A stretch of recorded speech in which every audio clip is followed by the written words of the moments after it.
স্থানীয় সময় বৃহস্পতিবার বেঁচে থাকার তাগিদে ত্রাণের লাইনে দাঁড়ানো সাধারণ মানুষের ওপর হামলা চালায় ইসরায়েলি বাহিনী। এতে শিশুসহ বহু হতাহতের ঘটনা ঘটে। উপত্যকাটির একমাত্র ক্যাথলিক গির্জাও রক্ষা পায়নি দখলদার বাহিনীর হাত থেকে। হলি ফ্যামিলি গির্জা লক্ষ্য করে চালানো হামলায় কয়েকজন নিহত হয়েছেন। আহত হয়েছেন ফাদার গ্যাব্রিয়েল রোমানেলি সহ আরও অনেকে। নিহতদের শেষ বিদায়ে ভিড় জমান শোকাহতরা। ইতালির প্রধানমন্ত্রী জর্জিয়া মেলোনি এই হামলার জন্য সরাসরি ইসরায়েলকে দায়ী করে তীব্র নিন্দা জানিয়েছেন। গাজায় মানবতার আরেক নিষ্ঠুর পরিসংখ্যান উপস্থাপন করেছে জাতিসংঘের শিশু বিষয়ক সংস্থা ইউনিসেফ। সংস্থাটির তথ্য অনুযায়ী উপত্যকায় প্রতিদিন গড়ে ২৮ শিশু মারা যাচ্ছে।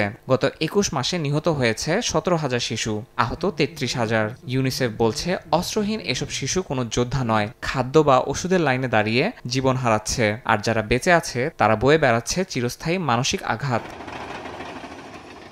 এদিকে যুদ্ধবিরতি আলোচনায় কিছুটা অগ্রগতি হয়েছে বলে দাবি করেছে ইসরায়েল। দোহায় মধ্যস্থতাকারী মিশর ও কাতারের সঙ্গে আলোচনায় উল্লেখযোগ্য অগ্রগতির দাবি করেছে তেল আবিব। নতুন প্রস্তাব অনুযায়ী ৬০ দিনের যুদ্ধবিরতিতে মোরা করিডোর থেকে সেনা প্রত্যাহারের পরিকল্পনা রয়েছে। তবে হামাস এখনও কোনো প্রতিক্রিয়া জানায়নি, বরং গাজায় মানবিক সহায়তা প্রবেশের জন্য আরব ও মুসলিম দেশগুলোকে আহ্বান জানিয়েছে সংগঠনটি।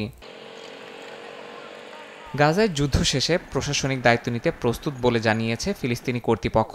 যুদ্ধবিরতি হলে আরব সম্মেলনে গৃহীত পুনর্গঠনের রোডম্যাপ অনুযায়ী ফিলিস্তিনি প্রশাসন উপত্যকায় ফিরবে বলে জানানো হয়। একই সঙ্গে ইসরায়েলের চাপিয়ে দেয়া গাজাবাসীদের স্থানান্তর পরিকল্পনা কখনোই মানা হবে না বলেও হুঁশিয়ারি উচ্চারণ করেছে ফিলিস্তিনি কর্তৃপক্ষ।